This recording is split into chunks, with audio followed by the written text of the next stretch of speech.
I'm glad to have you here. Follow my story until the end and comment the city you're watching from. The first thing I noticed was the cashier's hand on my wrist. Not rough or rude, just firm enough to stop me as I reached for the small sheet cake I had saved for. He leaned over the scratched counter and lowered his voice until it was almost a breath. "Are you Susan Miller? Are you Joshua's mother?" I nodded because my voice had slipped somewhere behind my ribs. The fluorescent lights of Harrison's grocery hummed above us, casting everyone in that sickly, pale glow that makes even the healthiest people look ill. He gave me a quiet warning about my daughter-in-law's family, about how they spent freely while calling my son for help every month. His eyes held the kind of worry you only see on people who have watched something wrong for too long. Then he let go and kept scanning as if nothing at all had happened. "That'll be $18.75, ma'am," he said at normal volume, sliding the cake into a white box with practiced hands. I fumbled with my wallet, the worn leather soft against my fingers. This cake had cost me a week of careful budgeting, but Joshua's birthday deserved a proper celebration. I handed over a $20 bill, trying to keep my hand steady. "I'm David Parker, by the way," the cashier added quietly while counting my change. "I've seen what they do. Your son deserves better." I pushed through the side door into cold Ohio wind and tried to breathe. The parking lot hummed with afternoon noise, carts rattling, engines idling. A child crying after a balloon slipped into the sky.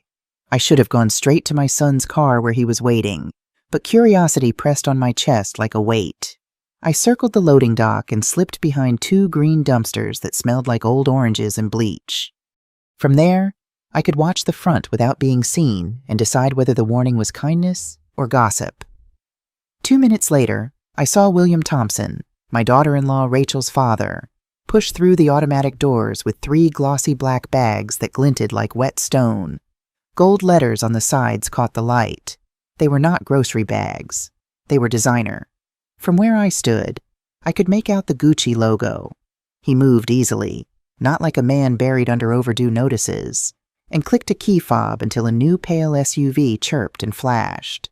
He stacked the bags in the trunk with the care people use for glass, then took a phone call with the relaxed smile of someone who believes everything will work out in his favor.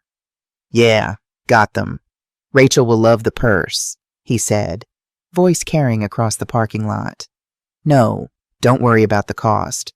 Joshua just sent another check for Patricia's medication. We're covered."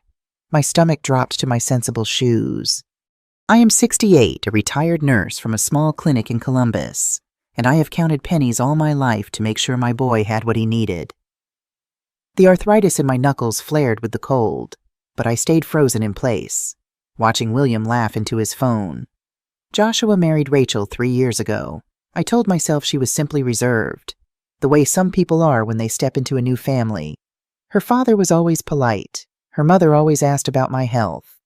Yet requests kept arriving at my son's door. There were stories about rent, medicine, and car repairs. Small fires that needed cash fast. Joshua hates to see anyone struggle. So do I. It's how I raised him, working double shifts after his father died when Joshua was only 7. Now the cashier's whisper circled my head and refused to unclench. Maybe it was nothing. Maybe it was jealousy. Or maybe I had trained myself for decades to ignore alarms because peace felt safer than questions. I stayed there until my legs cramped, watching and listening, promising I would not accuse anyone until I saw enough truth.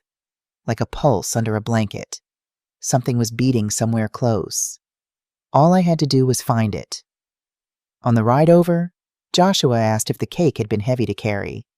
"It's fine, honey." I forced a smile and said it was fine. But my mind kept circling back to the cashier's whisper and the sight of William's gleaming SUV.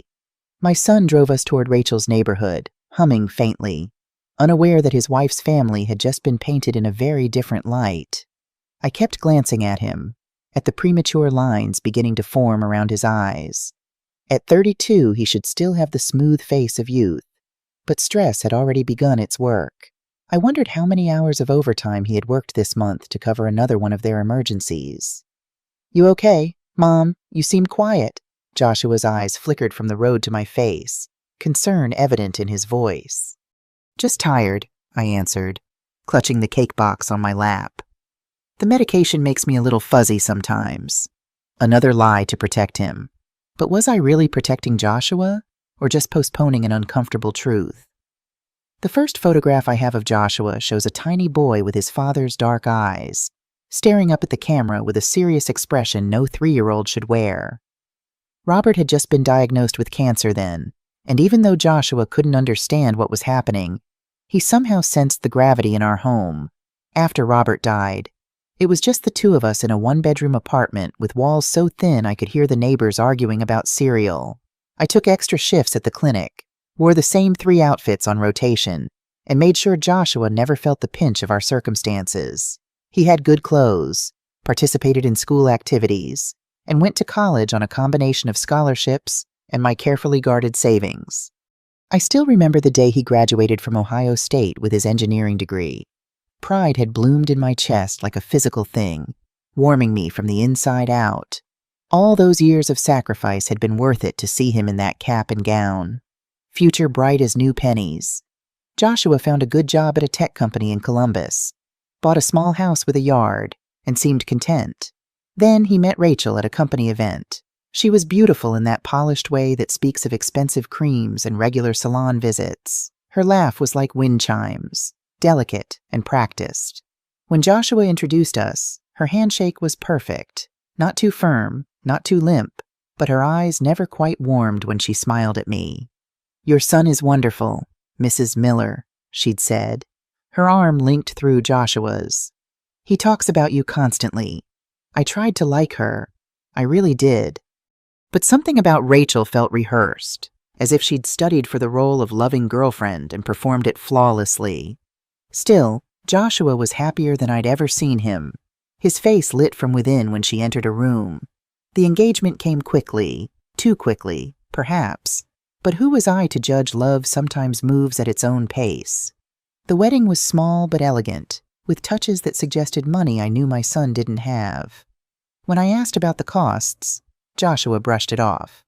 "Rachel's parents wanted to contribute," he explained. "They're excited to welcome me to the family." I met William and Patricia Thompson properly at the rehearsal dinner. William had the confident handshake of a man accustomed to being listened to, while Patricia's jewelry clinked softly as she air-kissed my cheek. They were charming, attentive, and spoke about how Joshua was the son they'd never had. "We just have our Rachel," Patricia explained, patting my hand. Having Joshua in our lives is such a blessing. It wasn't until after the honeymoon that the first request came. Rachel called Joshua during dinner at my apartment, her voice tearful over the speaker. Her father had lost his job. She claimed they needed help with the mortgage payment, just until he found something new.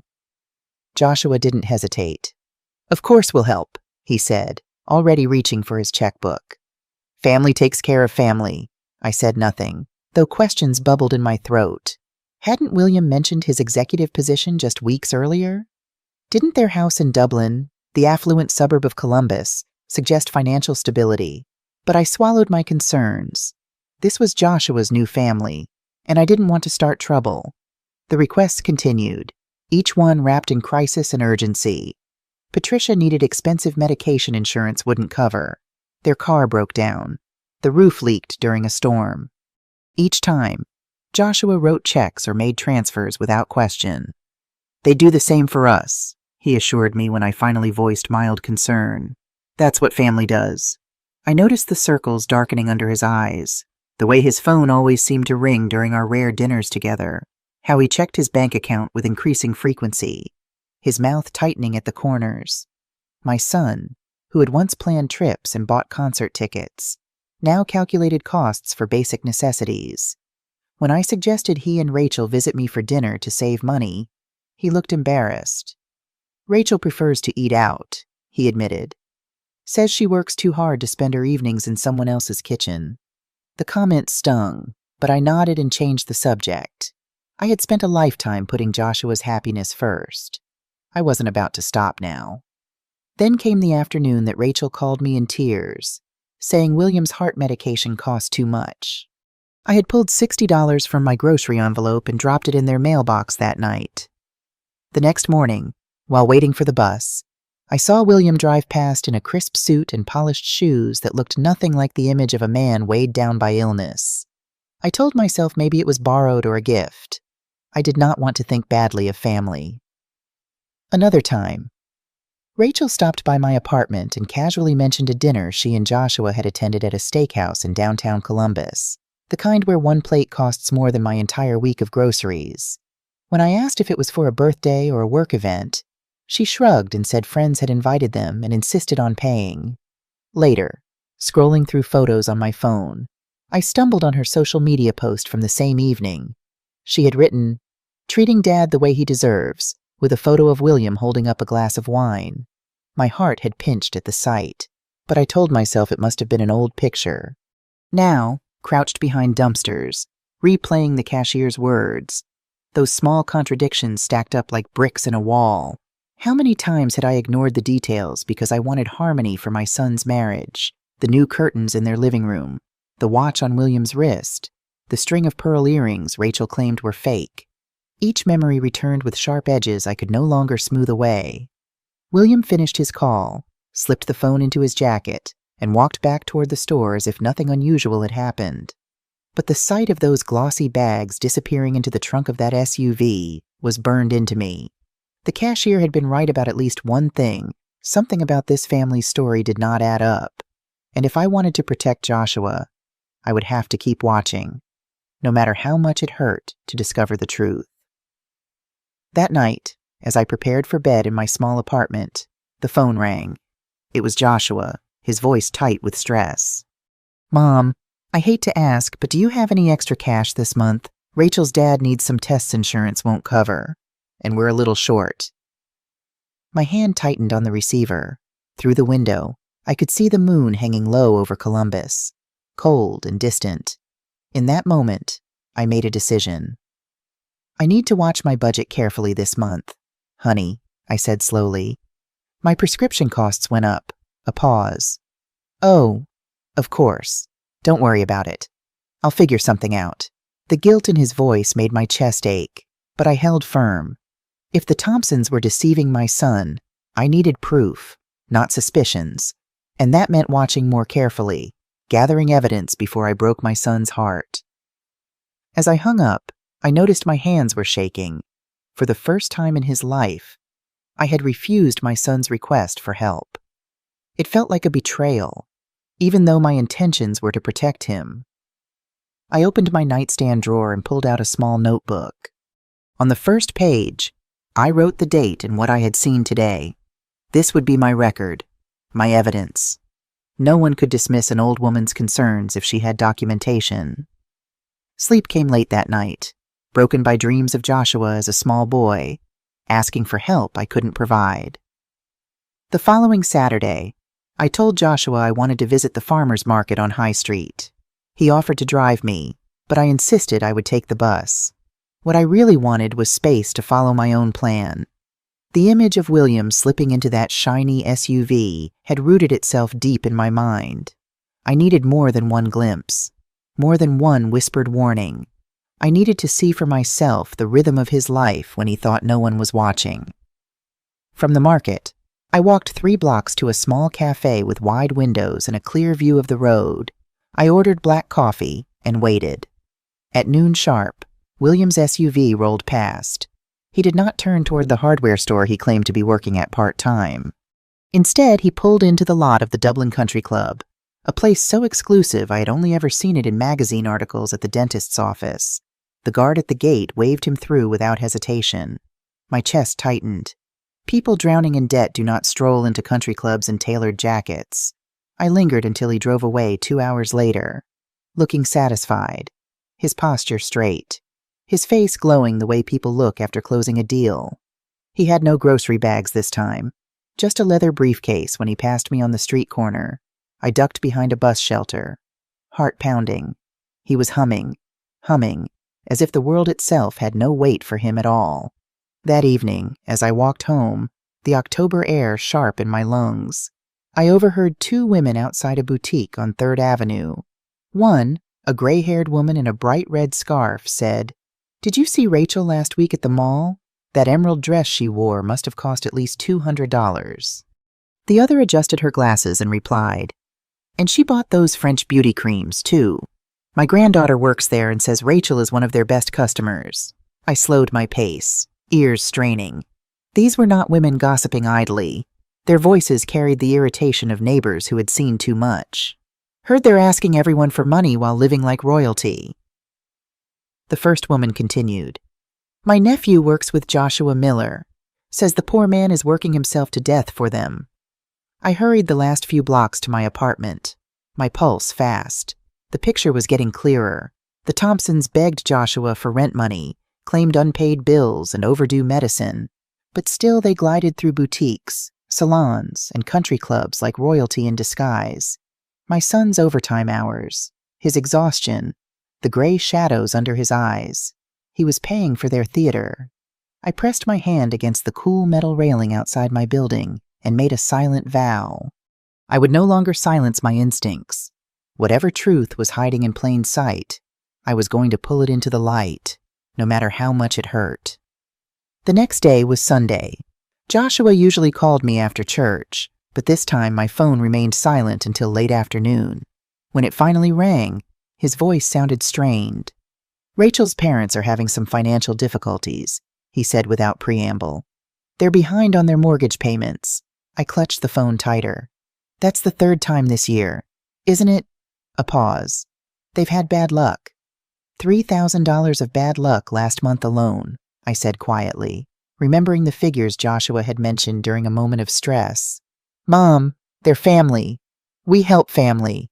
I closed my eyes, feeling the weight of what I was about to do. "Joshua, have you verified any of these emergencies called the mortgage company? Seen the medical bills?" His breath caught. "What are you suggesting?" "I'm suggesting that you protect yourself. Make sure the money is going where they say it is." "Rachel would never lie to me," he said, voice hardening. "And neither would her parents." I had pushed too far, too soon, without evidence. My concerns sounded like the paranoia of a jealous mother-in-law. "I hope you're right," I said finally. "I just worry about you working so hard." "I have to go," he replied, the distance in his voice a physical pain. "Rachel's waiting for me." After he hung up, I sat staring at the phone, wondering if I had just damaged my relationship with my only child. But the image of William laughing as he loaded those shopping bags, mentioning Joshua's money so casually, would not leave me. 2 days later, I visited David Parker again at Harrison's grocery. He was stacking cans when I approached, his name tag slightly crooked on his blue vest. "Mrs. Miller," he said quietly, glancing around to make sure no one was nearby. "I was hoping you'd come back." "Tell me what you know," I said, keeping my voice low. "About the Thompsons." David's hands stilled on the soup cans. "My cousin Nancy dated William Thompson for a while, before he married Patricia. He borrowed money from her, thousands of dollars for business opportunities that never materialized. When she asked for it back, he disappeared." "That was years ago," I pointed out. "People don't change," David countered. "Especially not con artists. I've seen them in here, buying champagne and fancy cheeses the same day my friend at the bank says they've cashed a check from your son." My stomach twisted. "You're certain?" David nodded grimly. "My friend Thomas works in the mortgage department at First Ohio Bank. The Thompsons don't have a mortgage. They paid off their house 5 years ago. Whatever money your son is sending for mortgage payments isn't going to any bank." I leaned against the shelf, feeling suddenly unsteady. "Why are you telling me this?" David's eyes softened. "My grandmother was taken advantage of by people she trusted. No one listened when she tried to warn them. By the time anyone realized, she'd lost everything." He straightened his name tag. "I can't stand by and watch it happen to someone else." I thanked him, bought a few items I didn't need to justify my presence, and left with my mind racing. No mortgage payments, no financial difficulties, just lies, carefully constructed to extract money from my trusting son. That night, I couldn't sleep. I paced my small apartment, the notebook in my hand growing heavier with each entry. David's information, the country club visit, the shopping bags, the overheard conversation, all pointing to a systematic deception. My phone rang just after 11 p.m., Joshua's voice was tight with panic. "Mom, I'm so sorry to call this late. Rachel's dad is in the hospital.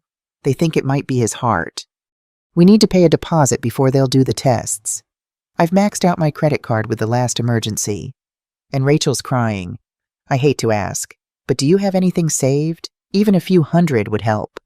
My throat closed. I knew, with a certainty that felt like lead in my stomach, that this was another fabrication. But how could I prove it? "Which hospital?" I asked, my voice steady despite my racing heart. "Riverside," Joshua replied, sounding relieved that I wasn't refusing immediately. "Rachel's with him now." "I'll meet you there," I said, already reaching for my coat. "Don't worry about the money yet. Let's make sure William is getting the care he needs. You don't have to come out this late." "I want to." I cut him off gently. Family supports each other in person, not just financially. The silence on the other end spoke volumes. "I'll tell Rachel you're coming." I took a taxi I couldn't afford to Riverside Methodist Hospital, my heart hammering against my ribs. If William was truly ill, I would help without hesitation. But if this was another lie... The emergency room was busy even at that late hour. Nurses hurried past, their soft-soled shoes squeaking on the polished floor. The smell of antiseptic brought back memories of my nursing days, the controlled chaos of healthcare. Joshua was waiting near the entrance, his face pale with worry. "Mom, thank you for coming. Rachel's inside with her dad." "Has the doctor said anything?" I asked, squeezing his arm. "Not yet. They're running tests. Rachel says he collapsed at home." I nodded, keeping my expression neutral. "Let's go see them." We made our way through sliding doors into the main emergency department. Joshua led me toward a curtained area, but before we reached it, I caught sight of Patricia Thompson at the vending machine, calmly selecting a candy bar.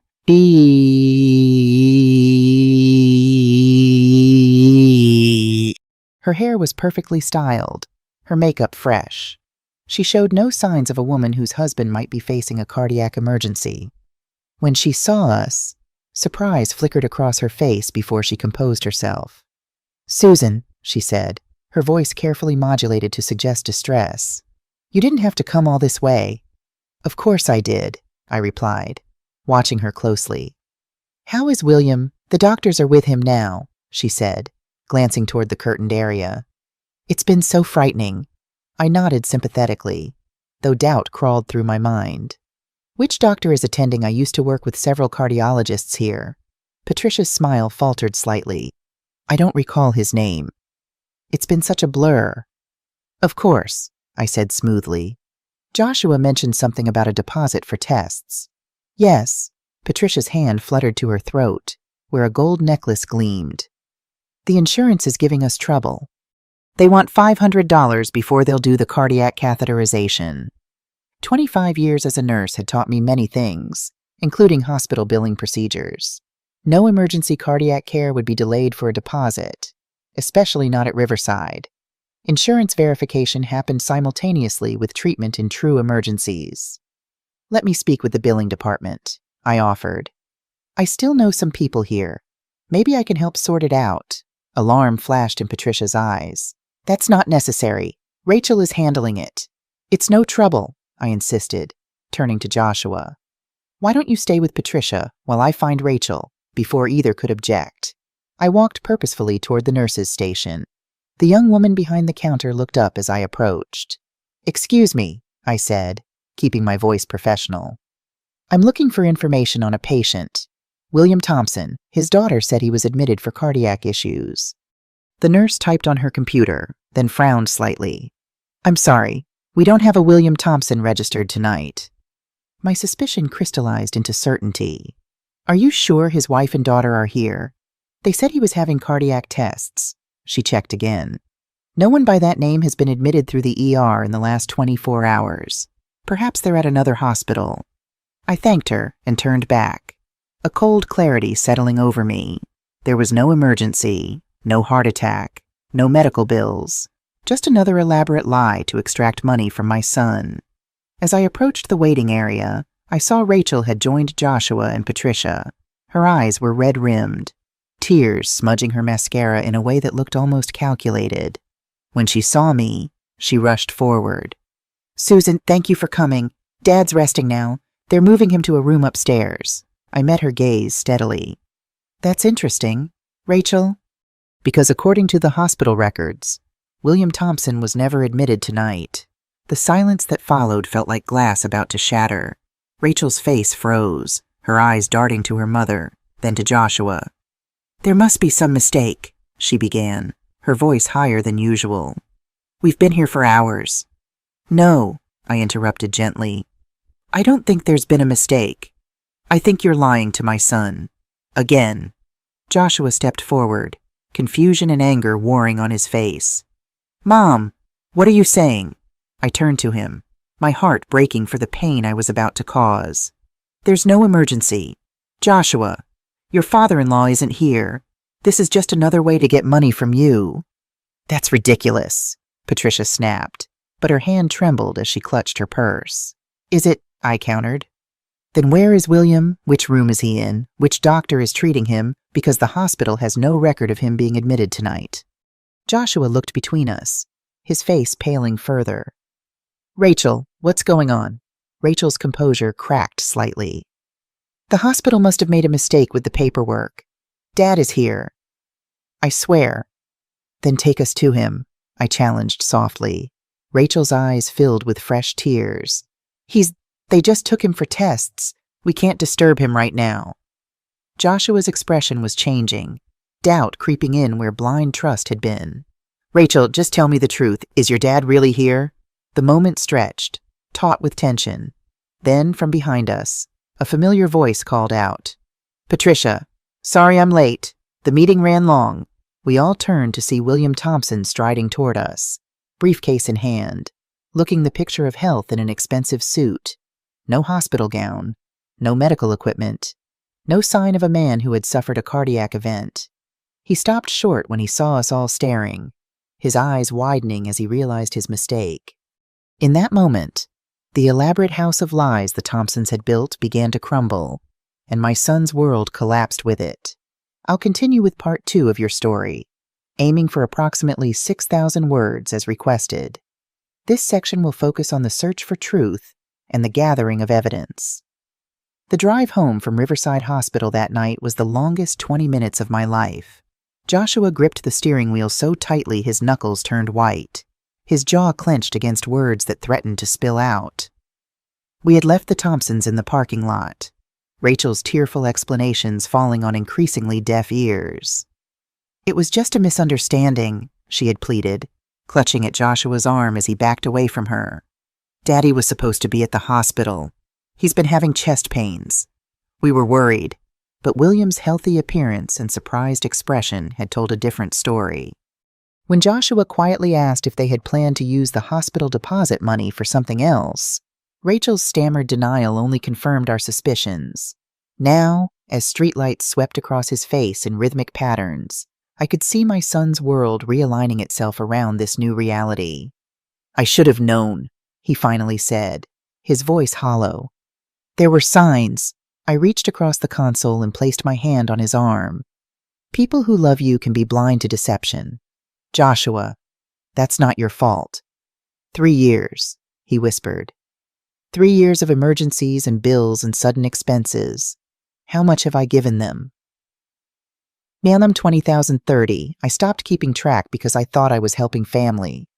The pain in his voice was unbearable. I had protected him from so much as a child bullies, disappointment, the harsh realities of our financial situation. But I couldn't protect him from this betrayal by the woman he had chosen to share his life with. "What do I do now?" he asked as we pulled up to my apartment building. "You get some sleep," I said firmly. "And tomorrow, we start gathering evidence. If they've been systematically taking advantage of you, we need to understand the full picture before you confront them." He nodded slowly, the analytical engineer in him responding to the logical approach. "You're right. I need data, not just suspicion. Will you be okay tonight? You can stay here if you want." I gestured toward my small apartment. Joshua shook his head. "I told Rachel I needed space to think. I'm going to stay at Mike's place for a few days." Mike was his college roommate, still his closest friend. "Call me tomorrow," I said, squeezing his hand before climbing out of the car. I watched him drive away, my heart heavy with a mother's special pain knowing your child is hurting and being unable to fix it. The next morning, I called Sarah Jenkins, a retired bank manager who lived in my building. We had become friends through the community garden program, spending Sunday afternoons tending tomatoes and trading stories about our grandchildren. Sarah was sharp, discreet, and still had connections at First Ohio Bank. "Sarah, I need your help," I said when she answered. "It's about Joshua."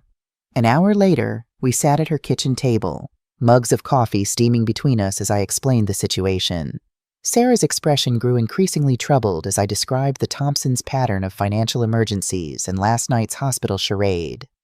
"Con artists," she said flatly when I finished. "And they're using your son as their personal ATM. "I need to prove it," I replied. "Not just catch them in one lie, but show the systematic nature of what they've been doing." Sarah tapped her fingers thoughtfully against her mug. "I still have friends at the bank. I can't access accounts. Of course, that would be illegal, but I can ask some general questions about mortgage fraud patterns. Maybe get some insight into how we might track their activities." "Thank you," I said, relieved to have an ally with financial expertise. "In the meantime," Sarah continued, "you should try to connect with this cashier again, David. He seems to have information about the Thompsons' spending habits that could be valuable." I nodded, already planning my next visit to Harrison's grocery. I also need to find a way to document their lifestyle, the trips, the shopping, the country club membership. Joshua needs to see the disconnect between their claimed financial struggles and their actual spending. "Be careful, Susan," Sarah warned. "People who lie this elaborately can become dangerous when cornered." Her words sent a chill through me, but I squared my shoulders. I've faced worse to protect my son. That afternoon, I returned to Harrison's grocery. David was working the register again, his expression brightening slightly when he saw me approach with a small basket of items. "Mrs. Miller," he greeted me quietly.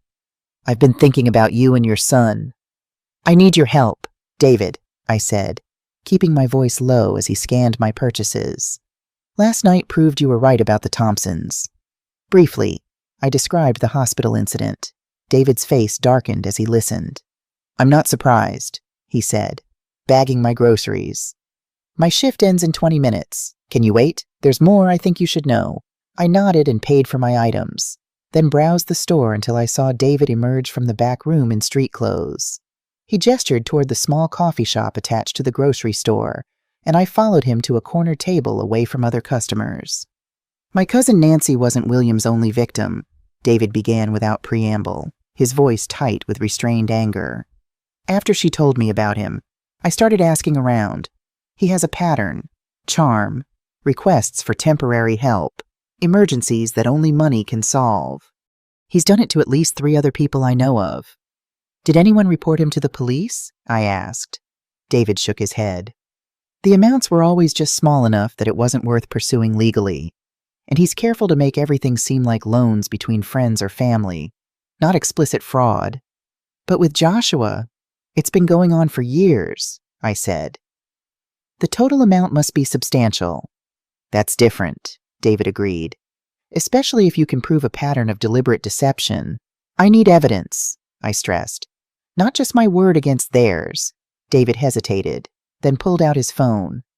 "I've been keeping track of their purchases here. Dates, amounts, types of items, mostly luxury foods, expensive wines, all while they were supposedly struggling to pay bills." He showed me a spreadsheet with meticulously documented transactions. "Why would you do this?" I asked, surprised by his thoroughness. His expression hardened. "My grandmother lost her house and savings to people like the Thompsons. By the time anyone believed her, it was too late." He paused. "I can also get you copies of their receipts from our system. It's not strictly by the book, but it would help establish the pattern," I finished for him. David nodded. "Give me your number.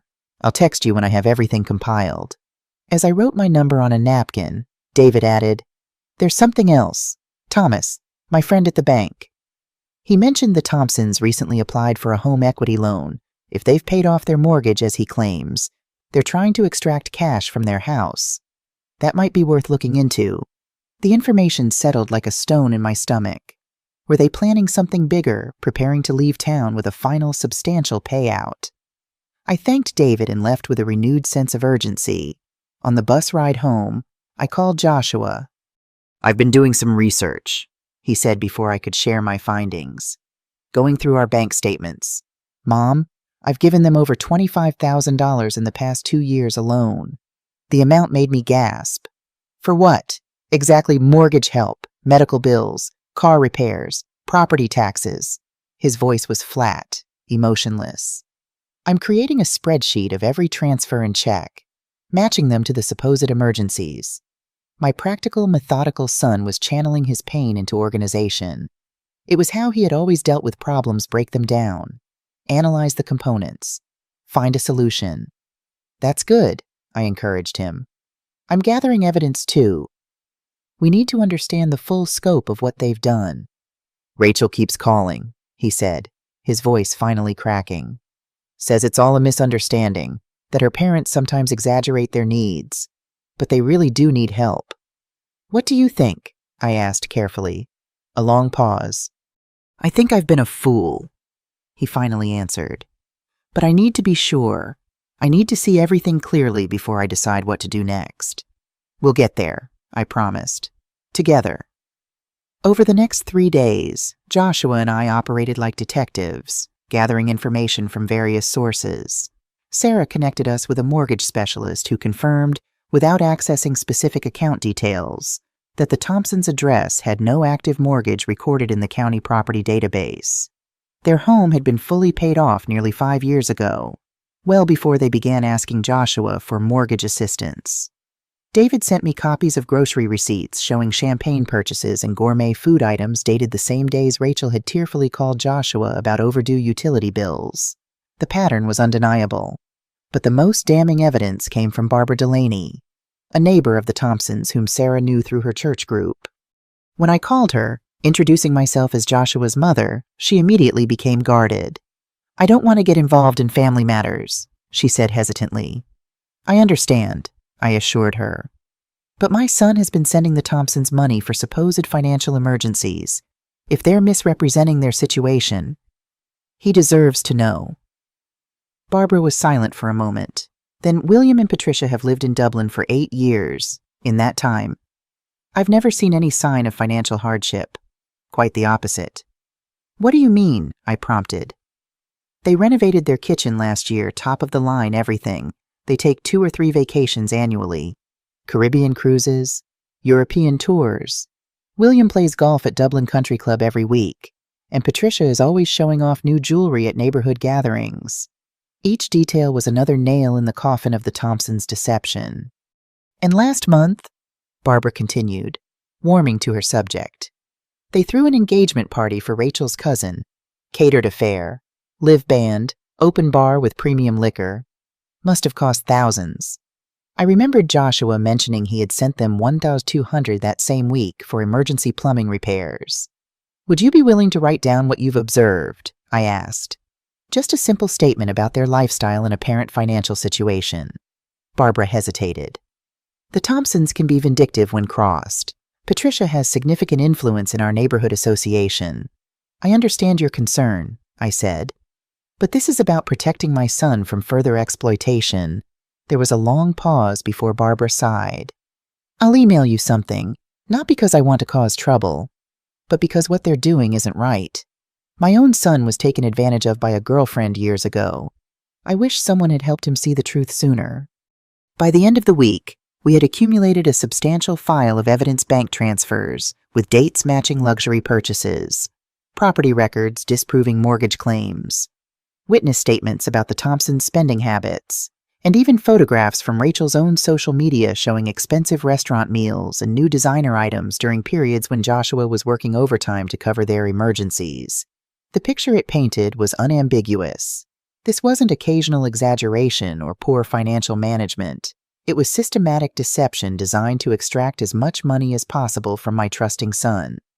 I met Joshua at his friend Mike's apartment on Friday evening to review everything we had gathered. He looked tired but resolute as we spread the documents across Mike's dining table.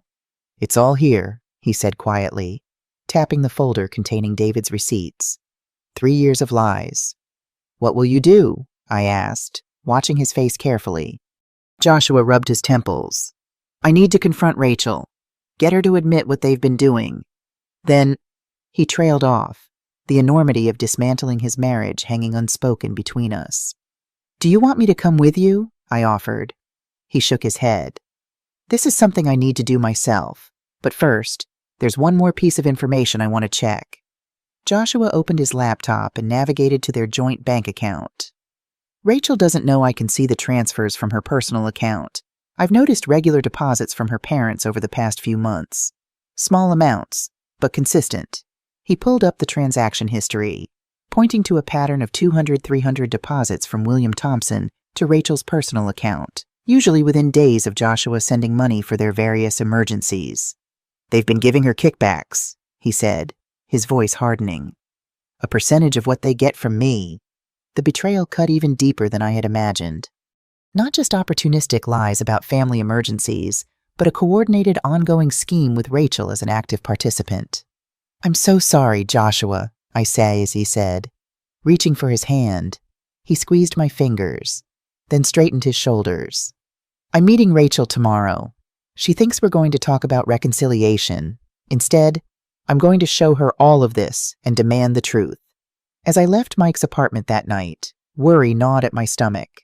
The Thompsons had built an elaborate system of deception. People like that rarely surrender their advantage without a fight. "Be careful," I told Joshua at the door. "Don't meet her alone. Mike will be in the next room," he assured me. "And we're meeting at a public cafe. It'll be fine." "Mom," I nodded, but the unease persisted. Something told me the Thompsons wouldn't give up their golden goose without one final play. The invitation came 2 weeks later. Joshua had confronted Rachel with our evidence, resulting in a tearful confession that was more self-justification than remorse. She claimed her parents had pressured her, that she'd felt trapped between loyalty to them and love for Joshua. He wasn't convinced, especially after discovering the kickbacks to her personal account. They were separated now, living apart while Joshua consulted with a divorce attorney. The Thompsons had been suspiciously quiet since the confrontation, which only increased my concern. Then came the phone call. Clara Thompson, Rachel's mother, called me directly on a Thursday evening, her voice sugary over the line. "Susan, we feel terrible about this misunderstanding with Joshua. William and I would like to invite you over for Sunday lunch. Nothing fancy, just a family meal to clear the air." My instinct was to refuse, but curiosity won out. What game were they playing now? "I'm not sure that's a good idea, Patricia," I replied cautiously. "Please," she insisted. "We owe you an explanation, and we want to make things right. Rachel won't be there. It's just us and you. An opportunity for honest conversation." After consulting with Joshua, who warned me to be careful, but agreed it might provide closure, I accepted the invitation. On Sunday, I took a taxi out of Columbus to the Thompsons' neighborhood in Dublin. The lawns were manicured, leaves raked into perfect piles, porches swept clean. Hardly the setting for people who struggled to pay bills. The Thompson house was a large colonial with pristine white columns and dark green shutters. As the taxi pulled away, I stood for a moment taking in the obvious signs of prosperity: the landscaped garden, the stone pathway, the expensive cars in the driveway. Patricia greeted me at the door in a silk blouse the color of autumn leaves. She hugged me warmly, and the faint trace of expensive perfume clung to my coat. I had seen that bottle once in a store window. Its price was nearly half my grocery budget for a month. "Susan, thank you for coming," she said, ushering me inside. "William is in the den finishing up a call. He'll join us shortly." Inside, the house gleamed as though it had been staged for a magazine. The living room walls had fresh paint, the floors shone, and a brand new leather sofa sat where an old fabric one had been when I last visited. Crystal vases dotted the tables, filled with roses that looked too perfect to be store-bought. A massive flat-screen television dominated one wall, the kind I had only ever seen in appliance showrooms. I forced my lips into a polite smile, but inside, Every detail screamed contradiction. This was not the home of a family in financial distress. "Can I get you something to drink?" Patricia offered, leading me toward the kitchen. "Coffee wine." "Coffee would be lovely," I replied, taking the opportunity to observe more of the house. The kitchen had been renovated since my last visit, now featuring gleaming stainless steel appliances and granite countertops. A professional espresso machine that must have cost thousands sat on the counter next to a wine refrigerator. "You've made some changes," I commented, gesturing around the space. Patricia's smile faltered momentarily. "Just a few updates, nothing major." As she prepared coffee with practiced movements, I noticed her diamond bracelet catching the light. Not costume jewelry, but the real thing, at least 2 carats worth of stones. William entered the kitchen just as Patricia was setting cups on the table. He wore a cashmere sweater and pressed slacks, looking more like a retired executive than someone struggling to pay medical bills. "Susan," he greeted me with a firm handshake. "Thank you for coming. I know things have been difficult lately." I nodded, keeping my expression neutral. "It seemed important to you both." We settled at the dining table, where Patricia had arranged a charcuterie board with imported cheeses and cured meats. William poured wine from a dark bottle with a gold-foiled label. I recognized it instantly just last week. I had seen the same bottle at a specialty store. $60 at least. "A gift from a friend," William said when he noticed me examining the label. His smile was smooth, practiced.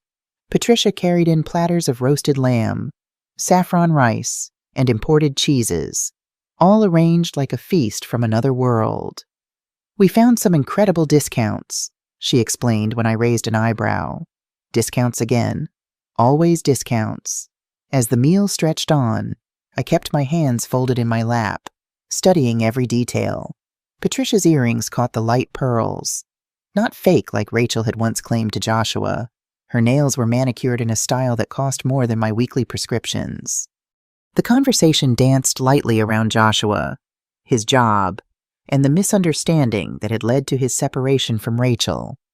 Each time they mentioned the money Joshua had sent, William and Patricia exchanged a glance so quick most would have missed it. But I always saw. "Susan," William said finally, setting down his fork. "I want to be honest with you about our situation." I waited, curious to hear what explanation they had prepared. "We did exaggerate some of our financial difficulties," he admitted, his tone suggesting this was a minor transgression. "But we truly did need help occasionally. We've had medical expenses, home repairs. Life is expensive these days.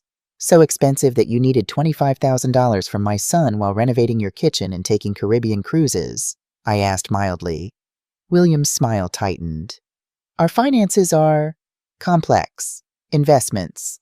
Assets that can't be easily liquidated. Sometimes cash flow is a problem even when overall we're stable." "And the mortgage payments Joshua sent for a house that's fully paid off," I pressed. Patricia interjected smoothly. "We refinanced recently. The paperwork probably hasn't updated in the public records yet." Lie after lie. Even now, they couldn't help themselves. "And Rachel's involvement," I asked, "the kickbacks to her personal account." William's composure finally cracked slightly. "I don't know what you think you've discovered, Susan, but you're misinterpreting normal family financial support. We sometimes give Rachel money. Yes, what parents don't help their children. I decided to try a different approach." "Why did you invite me here today?" William, surely not just to serve me excellent wine and deny what we both know is true. William and Patricia exchanged another glance. Then William leaned forward, his demeanor shifting to something more businesslike. "We want to put this unpleasantness behind us," he said. "Rachel loves Joshua. They can work through this misunderstanding." "Misunderstanding," I repeated. "Is that what you call systematic deception?" "We call it a family helping each other," Patricia said sharply. "Perhaps not always in the most transparent way, but with good intentions." I almost laughed at the audacity. Good intentions don't typically involve lying about medical emergencies or mortgage payments. William's expression hardened. "What exactly do you want?"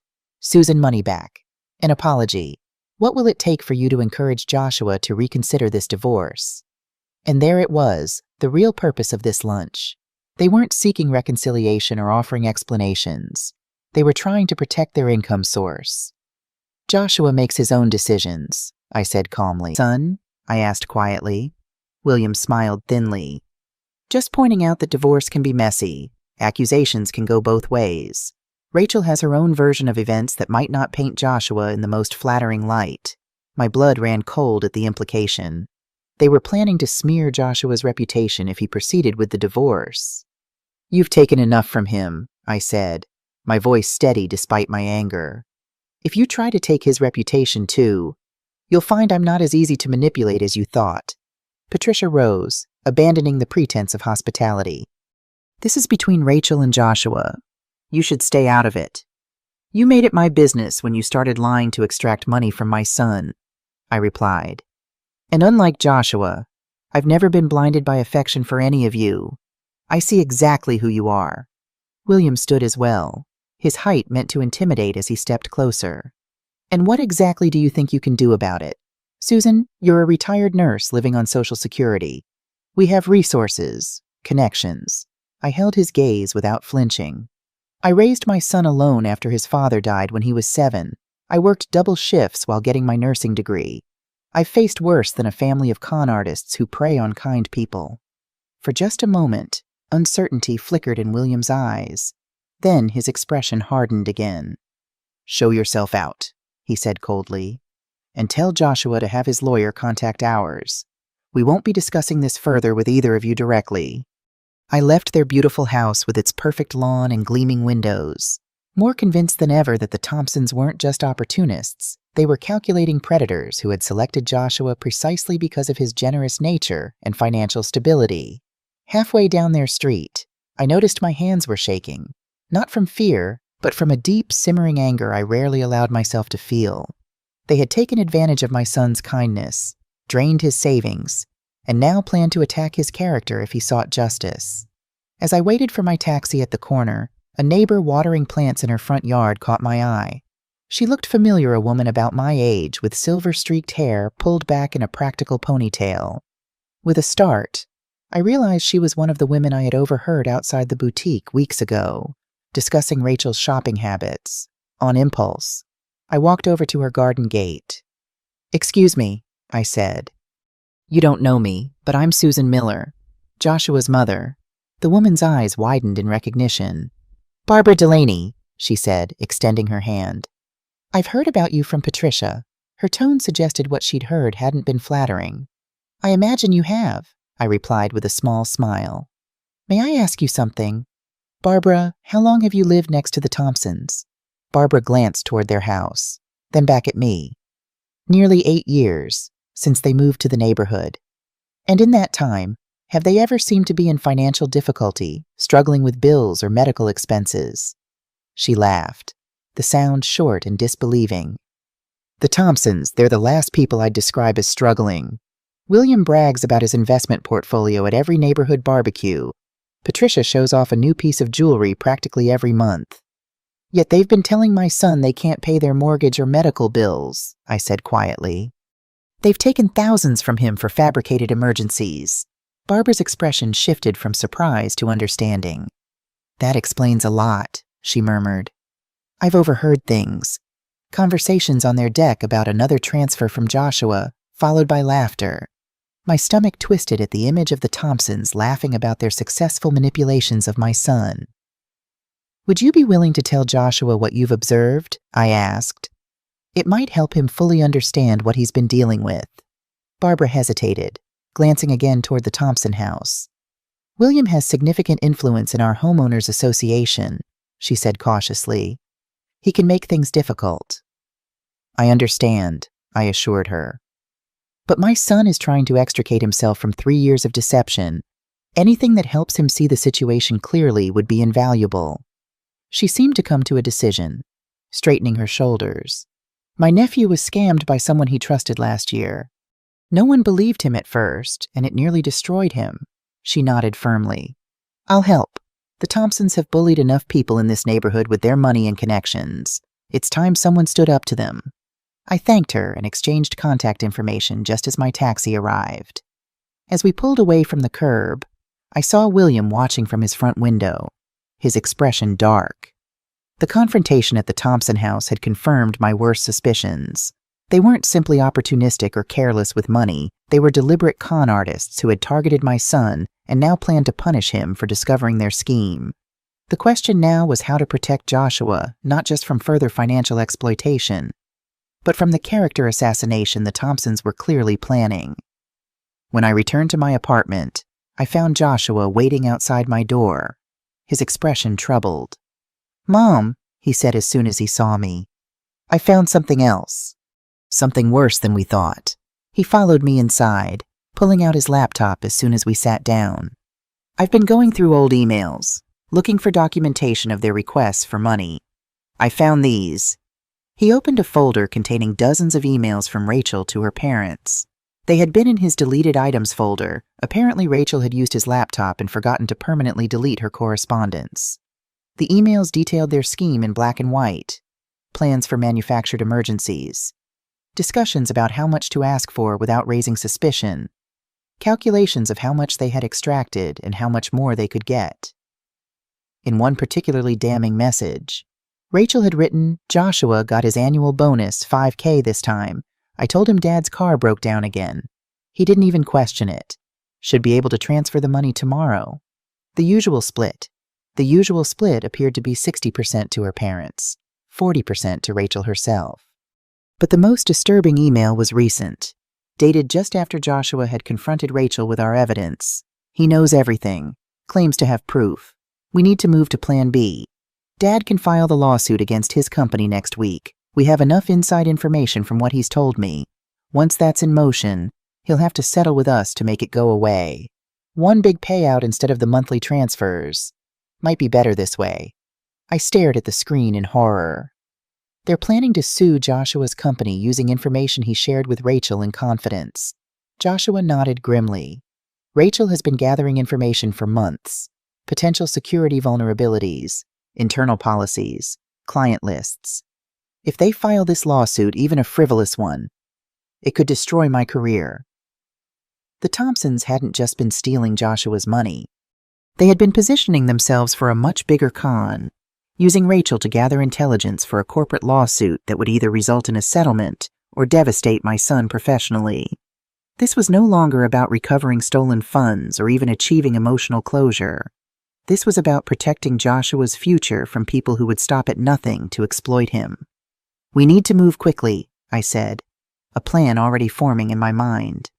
"They've shown they're willing to escalate. We need to be one step ahead." As the evening light faded outside my window, Joshua and I formulated our strategy. We would not be victims again. We would not allow these predators another victory.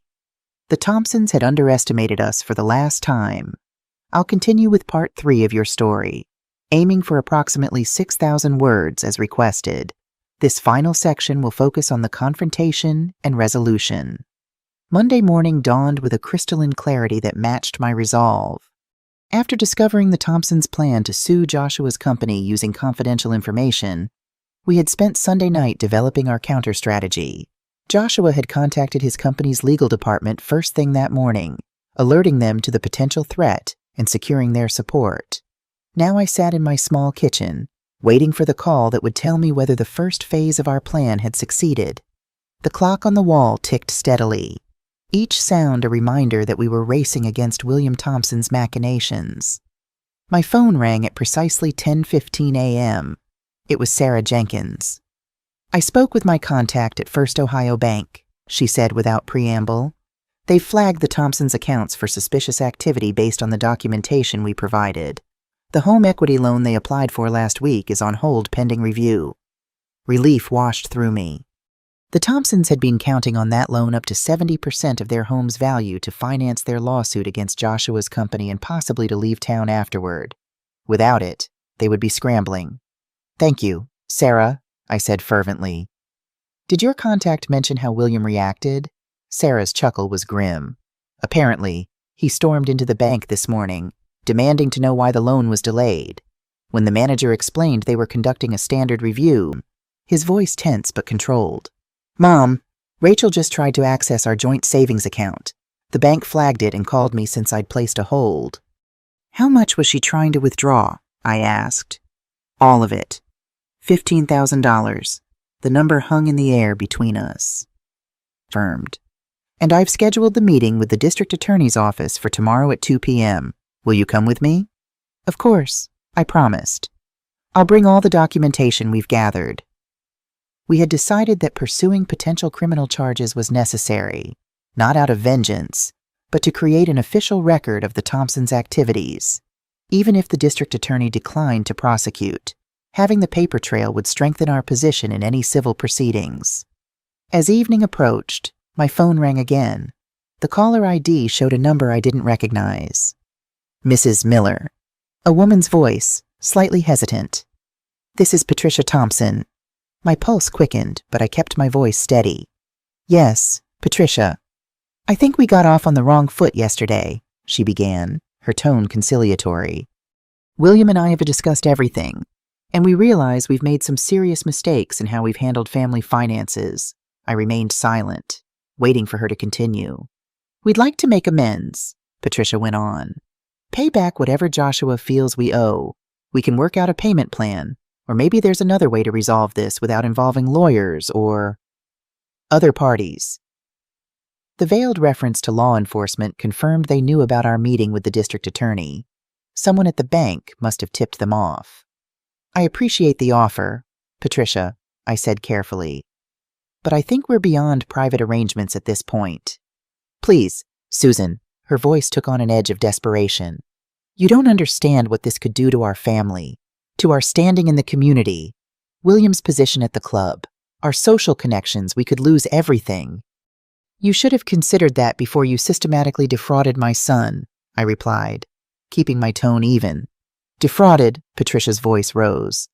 That's a harsh word for family helping each other through difficult times. Is that what you call it? Creating fictional emergencies to extract money from Joshua while kicking back a percentage to Rachel, planning a lawsuit against his company using confidential information he trusted her with. Patricia's sharp intake of breath told me we had caught them by surprise. They hadn't realized we had discovered their lawsuit plans. I don't know what Rachel has told you, she attempted. But William was simply considering a legitimate business action. We have the emails, Patricia, I interrupted quietly. All of them. The ones where you and William and Rachel discuss how much to ask for next. The ones where you plan how to use Joshua's professional information against his company. The ones where you calculate your splits of the money you've taken from him. The silence on the other end stretched for several seconds. What do you want? Patricia finally asked. Her voice hardened. I want what any mother wants for my son to be safe, happy, and treated with the respect he deserves. And in practical terms, the businesswoman was emerging now, calculating costs. Full restitution of all funds taken under false pretenses, signed admissions of your actions, a legally binding agreement never to use any information Rachel gathered from Joshua or his company, and your immediate withdrawal from his life. That's extreme, Patricia sputtered. No, Patricia. Extreme would be the criminal charges for fraud that the district attorney is currently reviewing. Extreme would be the civil lawsuit for the full amount plus damages that Joshua's attorney is preparing. What I'm offering is actually quite reasonable in comparison. Another long silence. Then, I need to discuss this with William. Of course, you have until noon tomorrow to decide. After that, we proceed with legal action, both criminal and civil. As I ended the call, I realized my hands were shaking not from fear, but from the pure adrenaline of direct confrontation. All my life, I had avoided conflict when possible, seeking compromise and peace. But sometimes, standing firm was the only path to justice. My phone lit up with a text from Joshua. Rachel just called. Oh, sounds panicked. Said her parents want to meet with us tomorrow morning to work something out. Should we go? I typed back.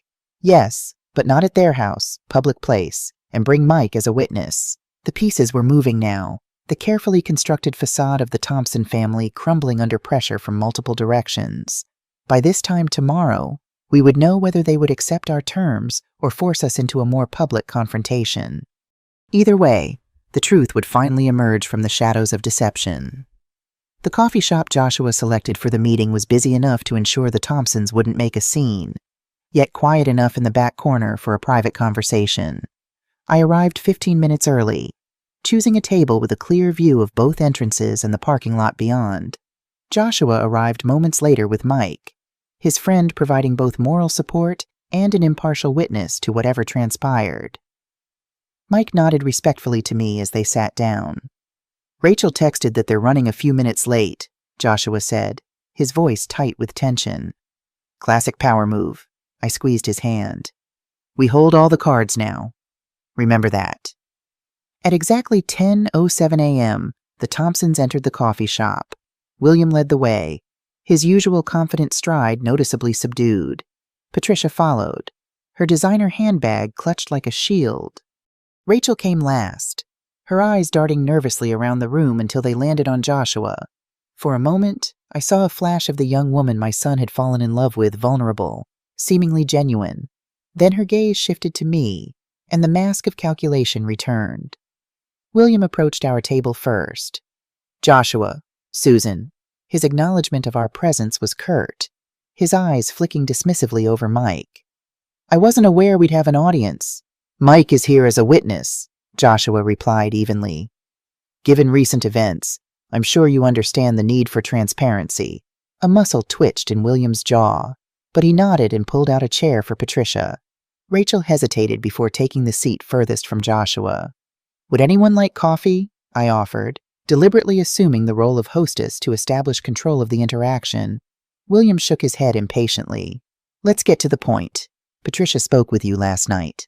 Susan, you made certain proposals." "We're here to discuss terms, not proposals. William, requirements," I corrected gently. "And they're non-negotiable." William's face flushed slightly. "Everything in life is negotiable." "Not this," Joshua interjected, his voice firmer than I had ever heard it. He opened a folder and placed several documents on the table. "These are the terms for avoiding criminal charges in a civil lawsuit." The papers outlined everything we had discussed: full restitution of the $27 and $453 taken under false pretenses, signed admissions of their actions, legally binding confidentiality agreements regarding Joshua's company, and a complete severance of contact after the divorce was finalized. William scanned the documents, his expression darkening. "This is extortion." "No," Joshua replied calmly. "This is the consequence of systematic fraud. The law calls what you did theft by deception and wire fraud since you used electronic transfers. Both are felonies." Patricia placed a restraining hand on William's arm. "We're prepared to return the money," she said, her voice carefully modulated. "But these admissions of wrongdoing could destroy our reputation if they became public." "You should have considered that before you began taking advantage of my son," I said. Rachel finally spoke, her voice trembling slightly. "Joshua, please. This has all spiraled out of control. Yes, we asked for help more often than we should have. Yes, sometimes we exaggerated our needs. But we're family. Families make mistakes." Joshua looked directly at his wife for the first time.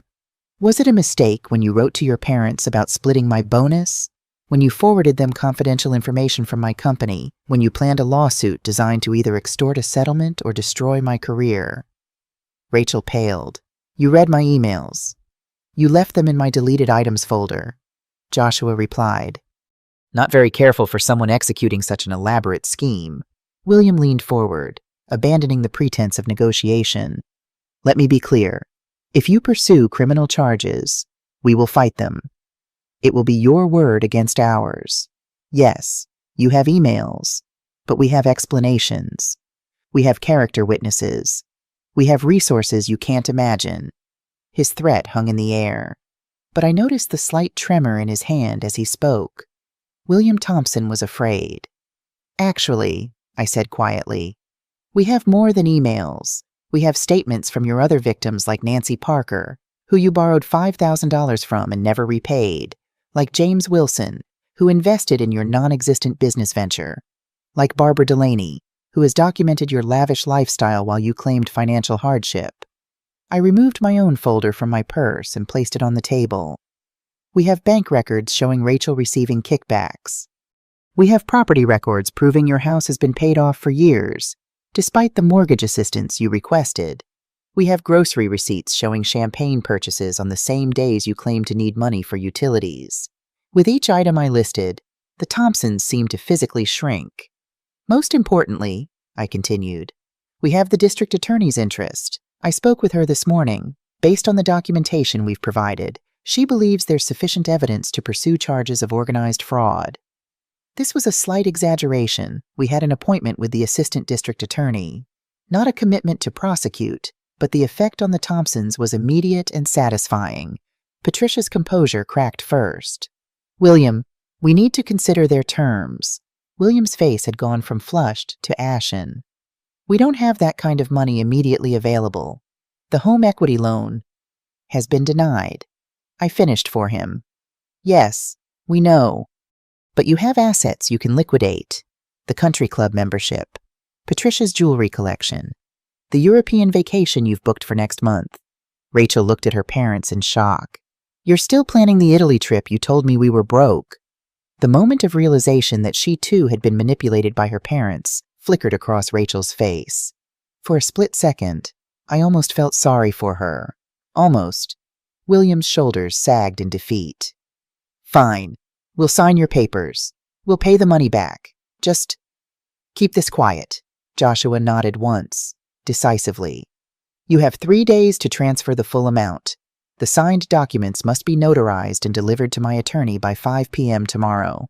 After that, all communication goes through legal channels until the divorce is finalized. And if we comply, Patricia asked, her voice small. The criminal charges will not be pursued, Joshua confirmed. But the documentation remains with our attorney. If you ever attempt to contact me or my mother again, or if you use any information about my company, everything goes directly to the district attorney. The Thompsons exchanged glances, a silent communication passing between them. Then William nodded stiffly. We accept your terms. The meeting concluded with an awkward silence as William signed the preliminary agreement Joshua had prepared. Rachel remained seated as her parents rose to leave, her eyes fixed on the table. I did love you, she said softly to Joshua when we were almost alone. At the beginning, Joshua's expression didn't change. But you loved their lifestyle more. Rachel didn't deny it. She simply gathered her purse and followed her parents out the door. When they were gone, Joshua let out a long, shaky breath. Is it really over? I reached across the table and took his hand. The worst part is, now comes the rebuilding. And in that moment, looking at my son's face weary but resolute, I knew we had won not just a confrontation, but the first battle in his journey back to trust and happiness. 1 year later, I sat on a bench in Goodale Park, watching the autumn leaves drift lazily to the ground. The air had that particular October crispness that always reminded me of new beginnings, perhaps because my teaching career had started in the fall, or because Joshua was born in October. Speaking of my son, he was walking toward me now, carrying 2 cups of coffee from the nearby cafe. At his side was Lauren Carter, the science teacher he had met through Mike's wife 6 months ago. She was laughing at something Joshua had said, her face turned up to his with genuine warmth. Mom, Joshua called, quickening his pace. Sorry we're late. The faculty meeting ran long. I stood to embrace them both, noting with pleasure the easy way they moved together, the natural rhythm of a relationship built on mutual respect rather than calculation. Worth the wait, I assured him, accepting the coffee gratefully. How are your students this semester, Lauren? Curious and exhausting, as always, she replied with a laugh. 5th graders have endless questions about everything. We settled on the bench, enjoying the peaceful park and catching up on each other's lives. Joshua had received a promotion at his company, a direct result of the security improvements he had implemented after the Thompson situation.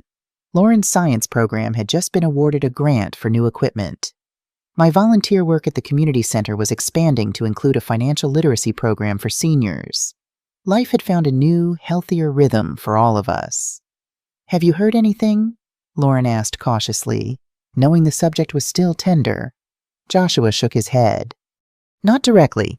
The divorce was finalized 6 months ago, as you know, according to Mike's mother, who still lives near Dublin. The Thompsons have put their house on the market. Apparently, they're moving to Florida. Running from their reputation, I murmured. Probably, Joshua agreed. The country club revoked William's membership after the truth about their finances came out. And Rachel's cousin, the one whose engagement party they threw with Joshua's money, stopped speaking to them when she learned what they'd done. I squeezed his hand. How do you feel about it all now? Joshua considered the question seriously, as he always did. Relieved, he said finally. Sad for what could have been, if it had been real, but mostly grateful. Grateful, Lauren asked, surprised. Joshua nodded. Grateful that Mom saw what I couldn't. Grateful that I discovered the truth before they could do more damage. He glanced at me with a small smile. And grateful that I learned to trust my instincts again, which led me to you. Lauren blushed slightly, the autumn sun catching the highlights in her brown hair. The money came in handy too, Joshua added. Once the Thompsons repaid everything, I was able to pay off my car and start saving for a house again. What he didn't mention was that he had insisted on giving me $10,000 of the repaid money, despite my protests. For all those extra shifts you worked to put me through college, he had said firmly, consider it delayed compensation. The amount had transformed my retirement, allowing me to repair my aging car, replace my worn furniture, and even take a small vacation to visit my sister in Arizona. For the first time in decades, I wasn't counting every penny with anxiety. As we walked through the park, enjoying the crisp afternoon, I reflected on how much had changed in a year. The Thompsons had indeed transferred the full amount within the deadline, though William had called Joshua's attorney twice attempting to negotiate a payment plan instead. When reminded of the criminal charges waiting in the wings, he had somehow found the resources after all. Rachel had sent Joshua one letter after moving out of their shared home. It was part apology, part justification, claiming she had been raised to see money as the ultimate security and had never learned to distinguish between needs and wants. Joshua had read it once, then filed it away without responding. Some betrayals went too deep for words to bridge. Oh, I almost forgot, Lauren said, breaking into my thoughts. Mrs. Abernathy from my school asked if you would consider giving a talk to our parent group about financial safety for seniors. She was so impressed with the presentation you did at the community center. I smiled, pleased by the invitation. I'd be happy to. It's become something of a mission for me, helping others avoid what happened to Joshua. Mom's becoming a local celebrity with her Don't Be Deceived workshops, Joshua said with pride. The senior center has a waiting list now. It was true. In the aftermath of our ordeal with the Thompsons, I had channeled my experience into educational programs for vulnerable populations, particularly seniors who might be targeted by family members or scammers. Each session I led strengthened my resolve to transform our painful experience into something that helped others. As we neared the park exit, Joshua cleared his throat nervously.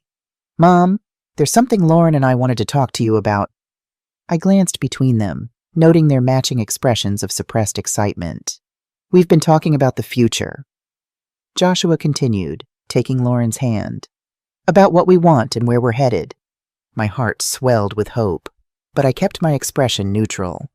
After the Thompson experience, I had promised myself never to push Joshua toward any relationship decision, no matter how much I might approve of Lauren.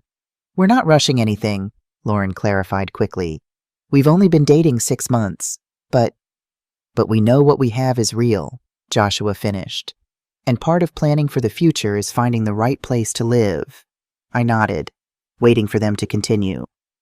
There's a duplex for sale on Bryden Road, Joshua explained. 2 complete units with a connecting door that can be opened or closed. Lauren and I would take 1 unit, and... He hesitated, then plunged ahead. We were hoping you might consider taking the other. I blinked in surprise. You want me to live next door to you?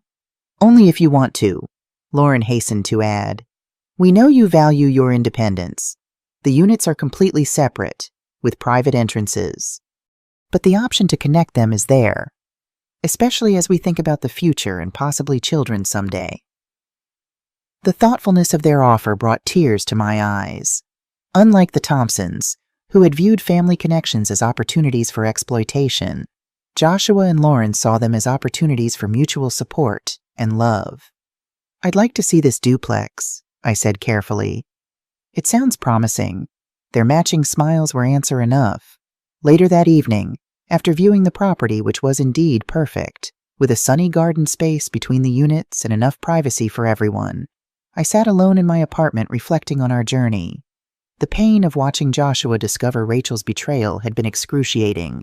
The confrontation with the Thompsons had required courage I wasn't sure I possessed. The rebuilding of trust and security had been slow, deliberate work. But sitting there, planning a move to a new home where I would be close to my son and his future family while maintaining my independence, I felt a profound sense of rightness. We had not just survived the Thompsons' deception, we had emerged stronger, wiser, and more appreciative of genuine connection. My phone chimed with a text from Joshua. "Thank you for considering the duplex, and thank you for everything else. I wouldn't be where I am without you. Love you." "Mom," I typed back, "love you too. Always have, always will." As I set the phone down, I thought about what I would tell the parents at Lauren's school about financial safety and family trust. I would tell them that kindness should never mean blindness, that love meant protecting those we care about, even when the truth is painful. That sometimes, the greatest act of devotion is having the courage to expose deception rather than preserve a comfortable illusion. Most of all, I would tell them that while trust broken can leave deep scars, trust rebuilt with care and intention creates bonds stronger than they were before. The Thompsons had underestimated us. They had seen an aging nurse and her generous son as easy targets, failing to recognize the resilience forged through years of overcoming obstacles together. They had mistaken kindness for weakness, never understanding that the strongest people are often those who choose compassion despite knowing how cruel the world can be. As I began packing books into boxes for the upcoming move, I smiled at the memory of William Thompson's face when he realized we had outmaneuvered him. It wasn't about revenge, it was about justice, about standing firm against those who would exploit goodness for their own gain. And in the end, that stand had not only recovered what was taken from us materially, it had restored something far more precious, the certainty that genuine love, unlike the counterfeit version the Thompsons trafficked in, could withstand even the harshest betrayals and emerge purified, like gold tested in fire. What would you do if you were in my place? Have you ever been through something similar? Comment below and let me know the city you're watching from. If you enjoyed this story, don't forget to check out 2 other channel favorites, My Daughter-in-Law Erased Me from Family Photos, and The Will My Children Never Expected. Thanks for listening to my story.